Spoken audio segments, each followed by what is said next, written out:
Today it is my goal to take you through a very beginner-friendly process to change spark plugs and spark plug wires starting from the very beginning. As you can see, we're going to pop the hood here and we're going to dive in, so stay tuned, and I'm going to take you through all the pieces that you're going to need and the process on how to do it from start to finish.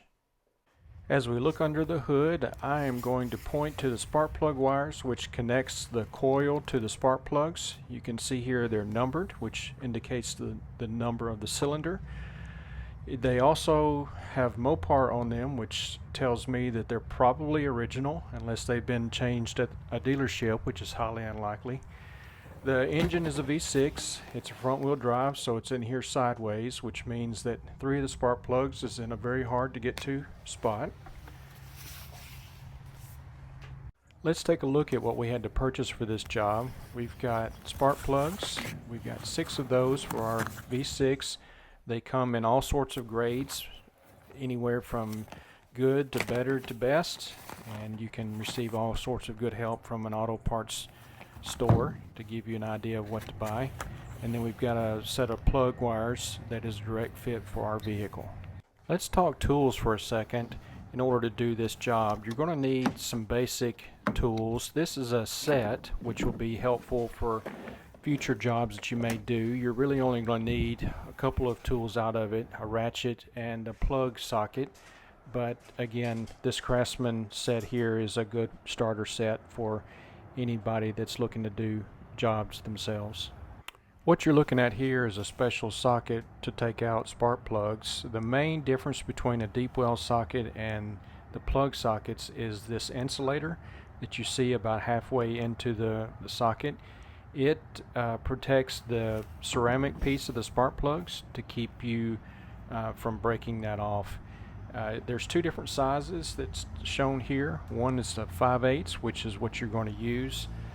This second one is a 13/16, which is used for older vehicles. The last thing you're going to need is a set of feeler gauges so that you can set the proper gap on your plugs. This version here is basically just a single wire that is a certain thickness so that you can match it up with whatever gap your plug calls for. The second one here is a feeler gauge, which I like better personally, and the reason why I like those is because there's, the flat surface seems to do better for me, and then if you've got a wide gap on your plug, that you can stack these, so a 30 and a 20 for example I can use to set a 50 thousandths gap. This tool comes with your gauges and allows you to adjust the ground electrode to set the proper gap on the plug. I like to work on these one at a time so that I don't get too many pieces loose. So I'm going to take one spark plug wire and I'm going to grip it at the coil side by the boot, and I'm going to pull it out of the coil, and then I'm going to do the same thing on the head side. I'm not going to pull it by the wire. You don't want to do that. You want to grab it down by the boot so that you keep the wire intact, and just pull, give it some wiggle, and it'll work itself off of the plug. You can see here that I picked cylinder number 6. Let's take a quick look at the spark plug we're about to remove. So you can see here we've got the spark plug between the exhaust manifold, and if I get down here on it, you can see that the spark plug is actually at an angle, which is not uncommon, so just keep that in mind as you're pulling them out. Here's a quick look at the tools we're going to be using, starting with the Icon swivel head 3/8 inch ratchet. I love this thing. It's become my new favorite. We've got a long extension. I believe that's either an 8 or a 10 inch, and then our 5/8 inch spark plug socket. So I'm going to put all this together, and we're going to get on this first spark plug and take it loose. Alright, we're going to put our socket on the first plug, and we're going to make sure we get it seated all the way down properly onto the nut portion of the plug, and then we're going to give it a counterclockwise turn, and yes, it is going to be hard. That heating and then cooling, that causes expansion and contraction and makes plugs very hard to get out at times. That's where a longer ratchet definitely is helpful. Once you get it started, you should be able to finish it by hand, as you see here. And then we pull it out, and you can see this color specifically on the spark plug. There's many a chart that you can find on the internet that allow you to read the spark plug and give you some indication of how well or not your engine is running. So I would definitely recommend taking a look at those as well. Our application calls for a 50 thousandths gap, so you can get this figure from your auto parts store when you buy the spark plugs, or you can find it also in a repair manual. And we're going to have a little fun. We're going to take the 50 thousandths measurement here, the gauge that is, and we're going to put it on our old plug that we just removed to see how far out of spec it actually is. So you can see here that's almost double if not triple where we should be, which means that that electrode has worn quite a bit, and you'll be able to see in comparison here in just a second on the new plug where we've got quite a bit of difference between the gap in the plug that was in it before versus the new one that we're about to install. Now, we haven't gapped the new plug yet, but it actually should be pretty close. So we can just take it and hold them up side by side, and you can see how out of spec the old one is, which is definitely going to impact the performance and how well the engine runs. So let's take our feeler gauge here and see how close we are. You can see it will not go in between the two electrodes at this point, which means that we're going to have to adjust the ground electrode with our tool. So what we want to do is take the appropriate side of the tool and grab it right about where the bend is located, and we want to either increase or decrease the gap, which in this case we want to increase the gap. So we're going to get a bite on it here, and we're just going to barely move it. And you can see I did not put very much pressure at all on it, and I believe we probably went too far, but we'll test it here to see. So you can see we did. We've got some space in between that, and that moves much too freely. So we want to take another run at it, and this time we're going to close the gap. And again, it takes very little pressure to be able to get this thing to bend. So just be careful when you do that, and it'll just take some feel. Now we're a lot closer here. I think that's probably going to be right on the money, where we feel a little bit of drag between the center electrode and the ground electrode. So we're going to call this one good.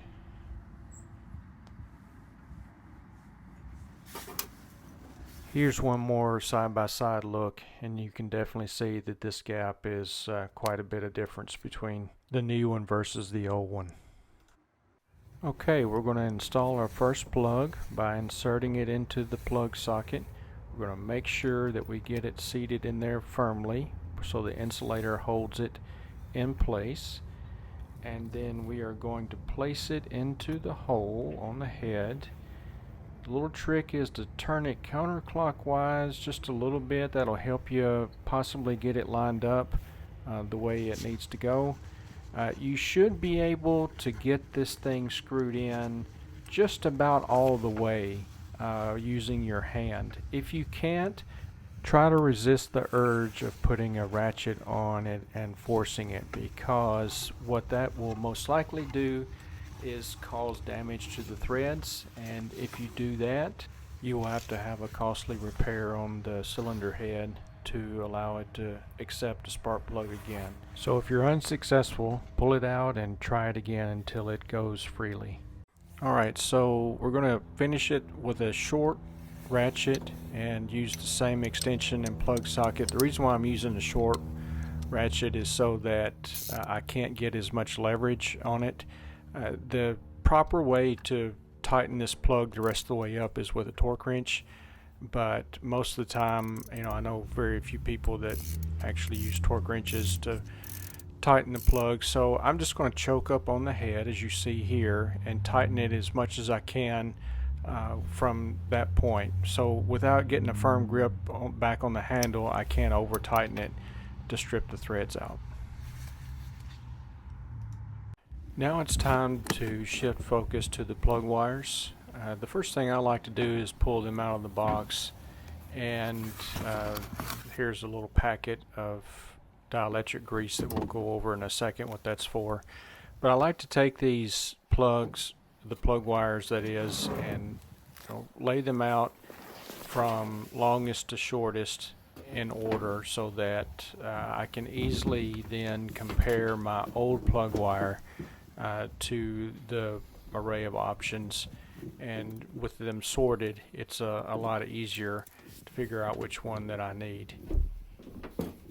Now that we have them sorted from longest to shortest, it's going to be easier to tell what we have. So I'm going to take the old plug wire that we just removed, and we're going to put it up against all the different options here and try to figure out the one that's the closest. Now, most likely you're not going to find one exactly the same. If you do, then great, but there will be some differences. Most of the time the one you're going to want to go with is just a little bit longer.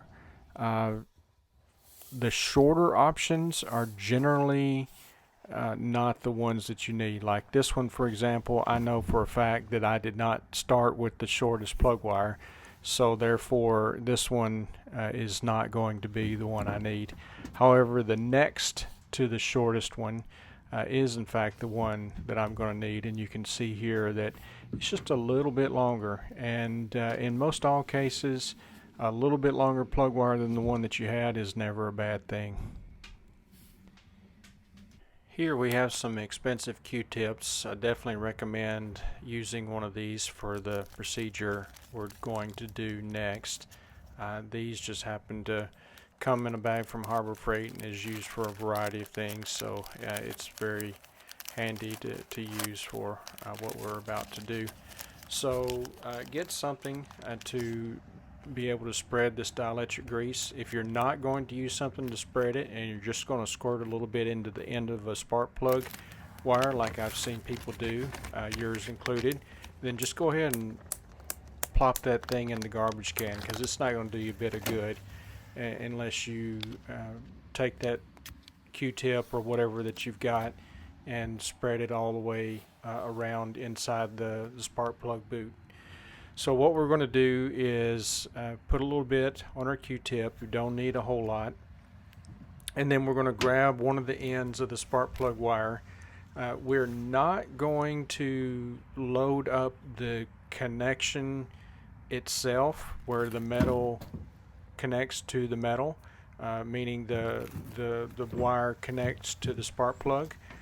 There's somewhat of a misnomer out there that dielectric grease helps promote conductivity, which that is not the case. It's actually an insulator, and so what we're doing here is we're basically trying to create a seal that puts a barrier in between the outside elements and the electrical connection. So basically preventing water from getting up in there, corrosion, that sort of thing. So once we've got a little bit of grease spread around on the inside of both ends of the boot, then we're ready to do the installation. Alright, we're going to connect one end of our spark plug wire. Listen for that click. You'll also probably feel it.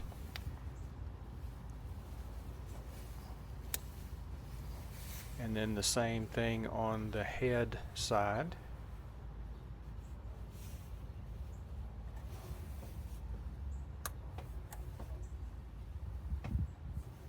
And then once you're satisfied that it's on, then we're going to take and put the spark plug wire into its keeper if you have one on the vehicle.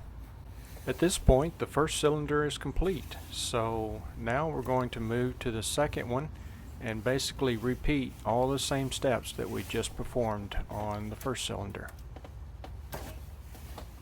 I'll take you through one more in fast forward mode so that we'll solidify the concepts here. So we removed the spark plug with our wrench. Now we're taking the new spark plug. We're using our tool to set the gap with our feeler gauges, measuring the gap. We've got a little bit too big of a one, so we're going to close that gap a little bit. Now let's put the feeler gauge back in, and basically we're just looking for a very slight drag, and it looks like we've got it there.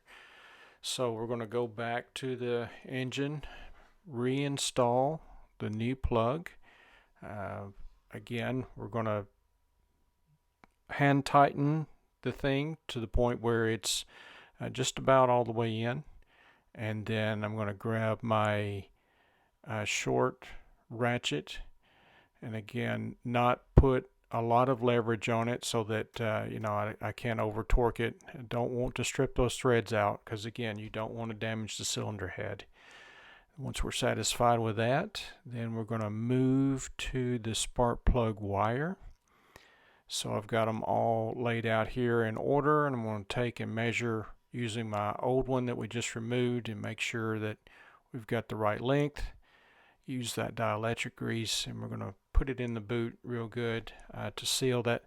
Use it to seal that rubber up once it connects or is pushed in onto that ceramic, and it'll create a good barrier to protect our electrical connection. So we're going to start on the coil end. We're looking for that snap or feel the snap, and then once we get the coil side done, we're going to do the same thing for the engine side. Again, listening for that click, and then we're going to put the wire on our spark plug separator.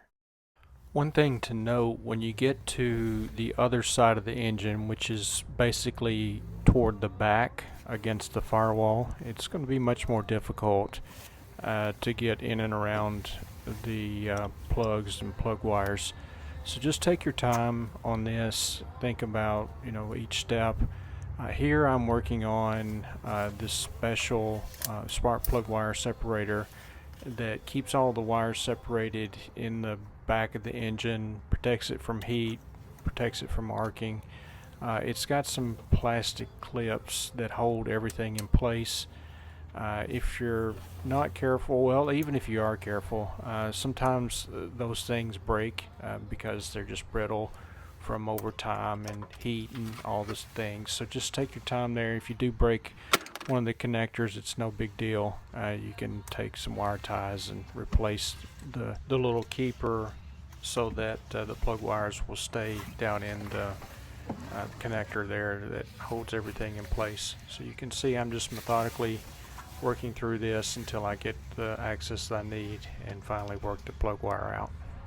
Here's a quick visual of what I was talking about with the wire tie repair. I'm just wrapping it around this spark plug wire keeper and tightening it up there and clipping off the excess, and there you go, good as new. Okay, at this point we are all finished, and we're going to start our engine. And first, listen to it run. Make sure there's no obvious miss. We want to look at the lights on our dash. Make sure there's no check engine light specifically. And otherwise, just check everything out to make sure everything looks like it's supposed to. And then, assuming it does, then the only thing left to do is take it for a test drive. I hope this video has helped walk you through how to change spark plugs and wires in your vehicle. Please give me a like and possibly a subscribe if you found it useful.